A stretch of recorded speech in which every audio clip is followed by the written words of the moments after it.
Saying I love you in Marathi or proposing someone in Marathi.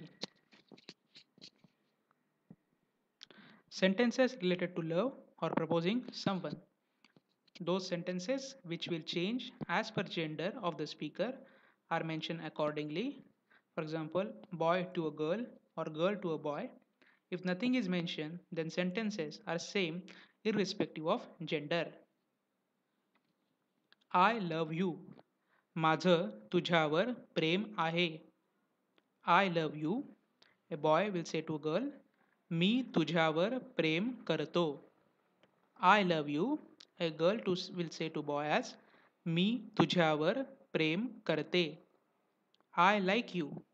A girl will say to boy as मला तू आवडतोस. I like you. A boy will say to girl as मला तू आवडतेस. You are very beautiful. तू खूप सुंदर आहेस. Shall we marry?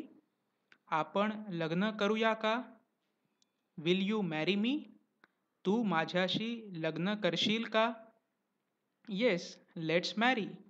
हो, आपण लग्न करूया. But my family members do not like it. पण माझ्या घरच्यांना हे पसंत नाही. और पण माझ्या घरच्यांना हे आवडणार नाही. We shall elope and get married. आपण पळून जाऊन लग्न करू. No, I do not want to get married secretly. नाही, मला लपून छपून लग्न करायचे नाही. I will marry only if my parents allow. माझ्या आई वडिलांनी परवानगी दिली तरच मी लग्न करीन. I will convince your parents. मी तुझ्या आई वडिलांना समजावेन. I am ready to leave my home, my parents for you. तुझ्यासाठी मी माझं घर माझ्या आई वडिलांना सोडायला तयार आहे. I am ready to come with you anywhere you say. तू म्हणशील तिथे मी तुझ्याबरोबर यायला तयार आहे. I trust you completely. माझा तुझ्यावर पूर्ण विश्वास आहे. Why do you sulk? A boy will say to girl as तू का रुसली आहेस? Why do you sulk? A girl will say to boy as तू का रुसला आहेस? Why are you angry? A boy will ask to girl as तू का रागावली आहेस? Why are you angry? A girl will ask to boy as तू का रागावला आहेस?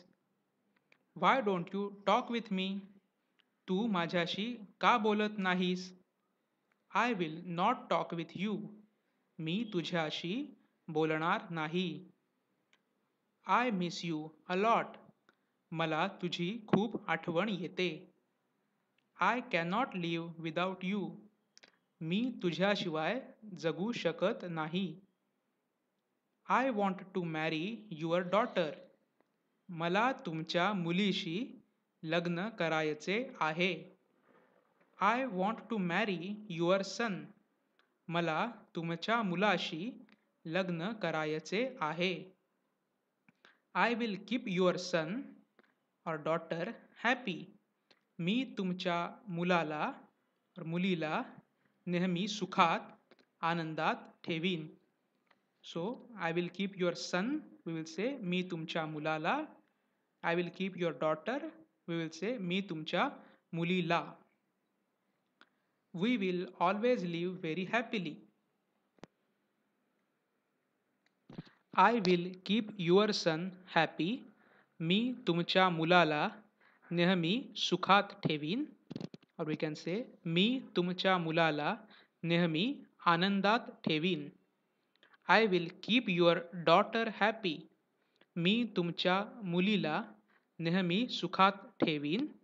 Or we can say मी तुमच्या मुलीला नेहमी आनंदात ठेवीन. We will always live very happily. आपण नेहमी सुखात राहू. Or आपण नेहमी आनंदात राहू. We two king and queen. आपण दोघं राजा राणी. थँक्यू.